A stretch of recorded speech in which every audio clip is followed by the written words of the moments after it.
The white flag flies high in the arena. A historic moment is about to arrive. World number 1 Wang Chuqin loses to Jang Woojin. Two-time Grand Slam champion Ma Long narrowly loses to Lee Sang-soo. One more win, just one more, and South Korea will create the most shocking upset in table tennis history. This is the semi-final of the 2024 Busan World Table Tennis Championships. The host team, South Korea, faces off against table tennis powerhouse China. In the past, South Korea dared not challenge China's dominance. But the world has changed. The era of the Three Musketeers is over. Ma Long's legendary 20-year career is nearing its end. He is no longer at his peak.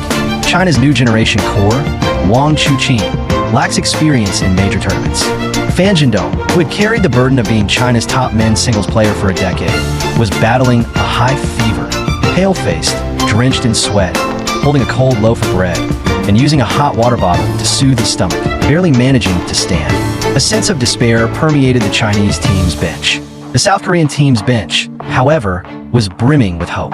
In the first match, Zhang defeated Wang Chuqin 3-1. His adrenaline surged, leaving him almost numb. He could barely feel his limbs.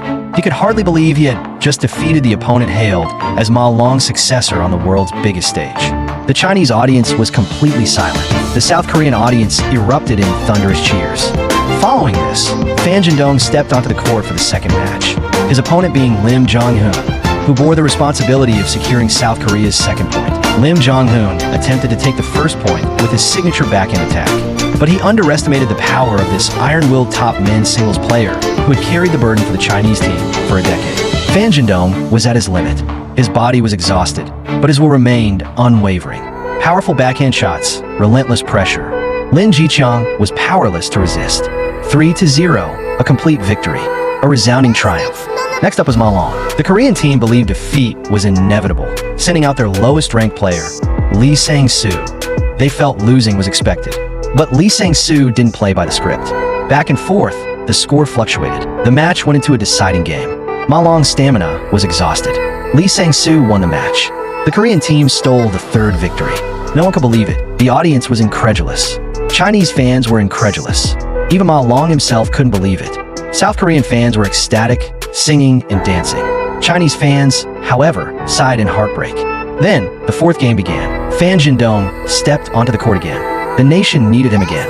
The scoreline called to him once more. The nation needs me to win, so I win. Facing the red-hot Zhang Yozhen, who had just defeated the world number 1, Zhendong gave him no chance. No openings, no rhythm, no respite. Even as pain drained his strength, his belief transformed his vitality into endurance. Because a hero never backs down when duty calls.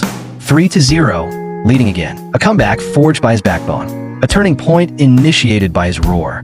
This victory gave the Chinese team hope. This victory gave Wang Chuqin one last chance for redemption. This victory rewrote the entire series.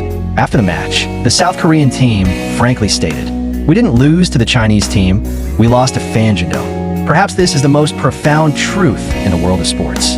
We don't need to overpraise him, but we can't erase his existence either. Nowadays, people often say that a 2-point difference can't change the outcome of the championship. But if we turn back the clock to Busan 2024 and remove Zhendong from the story, how would the story unfold?